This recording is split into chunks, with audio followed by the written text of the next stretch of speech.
ওর সাধুর পাগল বউয়ের সাথে প্রকৃতির যে কানেকশন, যে প্রকৃতির সাথে সেই যোগাযোগ, ওইটা আমি সিনেমাতে ধরার চেষ্টা করেছি একটা গল্পের ভিতর দিয়ে। সেই গল্পের ভিতরে আমি বারবার একটা জায়গায় হয়তো বা আমার মাথায় ঘুরপাক খেয়েছে। আমি যখন স্ক্রিপ্ট ডেভেলপ করেছি, আমার সাথে স্ক্রিপ্টে জাহিন এবং ধীমান এবং সিদ্দিক ছিল। সো ওই টাইমে আমি এবং আমরা সবাই মিলে একটা জিনিস ধরার চেষ্টা করেছিলাম যে আমরা নিবিড় জায়গাটা ধরতে চাই গল্পের ভেতরে।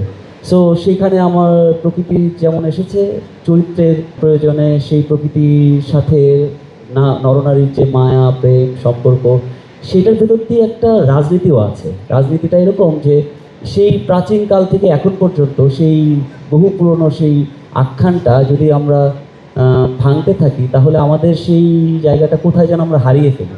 সো আমি আসলে ওইটাকে আবার রিকল করাতে চাই যে আমাদের যে এই যে অস্থিরতার কথা বললেন, অস্থিরতা তো আসে, মানে অস্থিরের পরেই স্বস্তির গল্প হওয়া উচিত। সো রোদ আসলে একটা স্বস্তির গল্প, একটা প্রেমের গল্প, একটা মায়ের গল্প। আমরা সমস্ত কিছু ভুলে যে একটা নিবিড় গল্প, আমরা একসাথে চুপ করে বসে গান শোনাটা ভুলে গেছি, চুপ করে বসে সিনেমা দেখাটা ভুলে গেছি। আমাদের সোশ্যাল মিডিয়া নানা কিছু আমাদেরকে ব্যতিব্যস্ত করে রাখে। সো রোদ একটু নিবিড়তার গল্প হয়তোবা।